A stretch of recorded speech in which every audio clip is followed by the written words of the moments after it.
ஒரு கல்லில் நீங்கள் ஆட் பண்ணி வைக்கிற பவருங்கிறது 12 வருஷம் வரைக்கும் தாக்கு பிடிக்கும். அதனால தான் எவ்ரி 12 வருஷம் அதுக்கு திருப்பி திருப்பி கும்பாபிஷேகம் பண்ண வேண்டியிருக்கும். இல்லைன்னா அதனுடைய சாநித்தியம் கம்மியாயிடும். நீங்களாம் செல் பேசுகிறீங்க, செல் பேசிகிட்டே இருந்தீங்கன்னா சார்ஜ் இறங்கிடுது. அப்போ நீங்கள் அதை ப்ளக் பண்ணிக்கணும். கார்லேயோ காஃபி டேலையோ எங்கேயோ ஒரு இடத்துல ப்ளக் பண்ணிக்குவீங்க.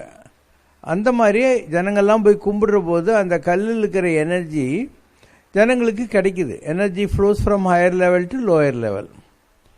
அதை அன்றைக்கி சார்ஜ் பண்ணிக்கிறதுக்கான ப்ராசஸ் தான் அந்த கோயிலில் நடக்கிற பூஜைகள், அபிஷேகங்கள் எல்லாம். You have to keep it charge. இப்போ எங்களை மாதிரி இருக்கிறவங்களுக்கு அது தேவைப்படுறதில்ல. ஏன்னா நாங்கள் மூச்சு துடிப்போடு இருக்கிறோம். we are breathing organic substances. அதனால் எங்களுக்குள்ள மந்திரங்கள் இருக்குது. அந்த மந்திரங்களுடைய சக்தினாலும் நார்மலாக நாங்கள் சாப்பிட்றது, காஃபி சாப்பிட்றது, எது பண்ணுறோமோ, குளிக்கிறோம், ட்ரெஸ் பண்ணுறோம், அது எல்லாமே எங்களுக்குள்ளே இருக்கிற ஆத்மாக்கு கல்லுக்கு கிடைக்கிறத விடவும் மோர் லைவ்லி கிடைக்கிறது. அதனால் நடமாடும் கோயில் என்பது படமாடும் கோயிலை விடவும் பெருசுன்னு சொல்லி திருமூலர் போன்ற மகான்கள் சொல்கிறாங்க. ஒரு கோயிலில் இருக்கிற சக்தியை விட எங்களை போன்று இருக்கக்கூடிய சித்தர்கள், மகான்கள் இடத்தில் இருக்கிற சக்தி அதிகமாக இருக்கிறதுக்கு அதுதான் காரணம். we are breathing substances. கல்லுக்கு தானாக தன்னை சார்ஜ் பண்ணிக்கிறதுக்கான அவகாசங்கள் இல்லை, நாங்கள் பண்ணிக்கிறோம்.